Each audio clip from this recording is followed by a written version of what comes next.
I'm probably like anybody else that gets into rock music. The bands that really inspired me to pick up a guitar was the stuff my parents was listening to. It was AC/DC, Guns N' Roses, Motley Crue, but I was always looking for something that kind of speak more to me, you know, so some 90s alternative bands, whether it's Smashing Pumpkins, Nirvana. It made me realize there is a place for me in rock music, you know. I didn't have to be a super shredder like Randy Rhoads. I didn't have to be able to hit all the high notes like Axl Rose. I could just bash power chords, have fun, and write kick-ass songs.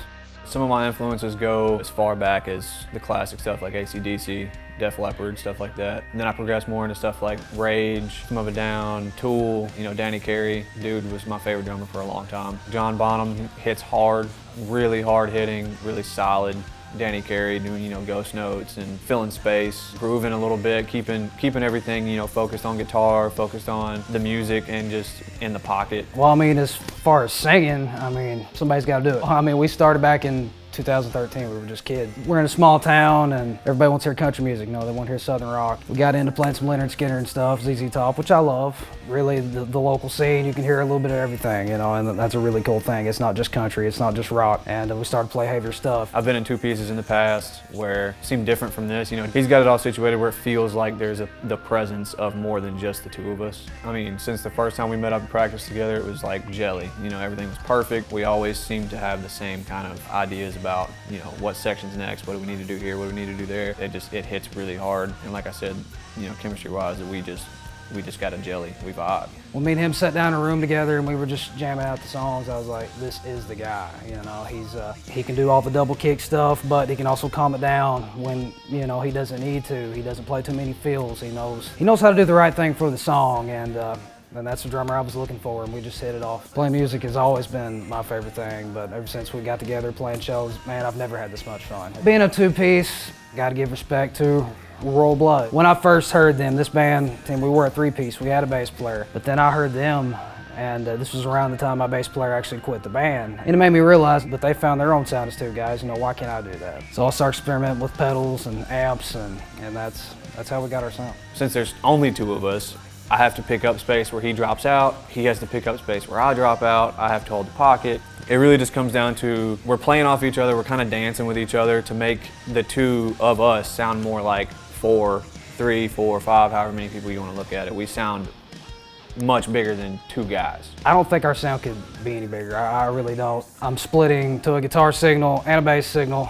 and I got some effects and stuff to beefing up the sound. To me, it's a full sound. Not saying we won't ever add more members to the band, but I'm very comfortable with where we're at right now. We actually recorded this record 2 years ago, maybe, you know, due to COVID and everything, and the world just really being shut down. There was no reason to really push that out there yet. So we've been sitting on this for a long time. We've been so excited to get it out there. We're so glad we're finally there. Recorded it in Edmonton, Kentucky at Monocle Studios with our good buddy John Lahan. He produced the record, and I'm 100% satisfied with how it turned out. You know, I've been going to studios my whole life recording music with the band used to be called Black Gold, and the level, the quality went from here to here. You know, it was really a match made in heaven, because the sounds that was being recorded at that studio was always the sound in my head. You know, I finally got that. You know.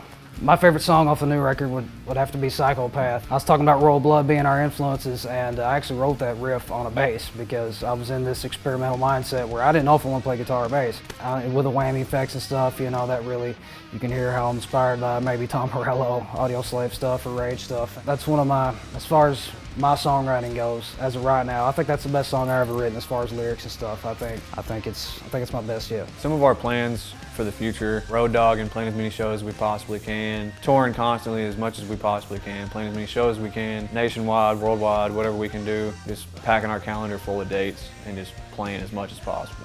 The main reason I think people should book our band is because we're all about this. We live this, we breathe this. We're going to give you a show from start to finish. You would never know that it was just two guys. It's going to sound the same as 4.